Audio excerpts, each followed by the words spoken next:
त्यांना दरोडे टिकले. मग ते दरोडे खरमुळे सगळे आपलं पूर्ण पट्टा लागला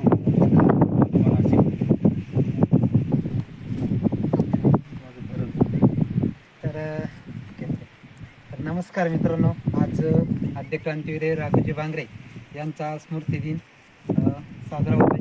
तर शहीद दिन हा साजरा करण्यासाठी इथे आम्ही देवगाव या ठिकाणी राघोजी भांगरेंचे जे स्मारक आहे त्या स्मारकास विनम्र अभिवादन करण्यासाठी इथे आलेलो आहोत. तर हे आज जे राघोजी भांगरेंचे वंशज नाव काय भरत भांगरे हे सध्या आता नाशिक येथे निवासस्थानी नाशिकलाच राहतात. ते नाशिक येथे राहतात. ते आज या देवगाव या जन्मभूमीमध्ये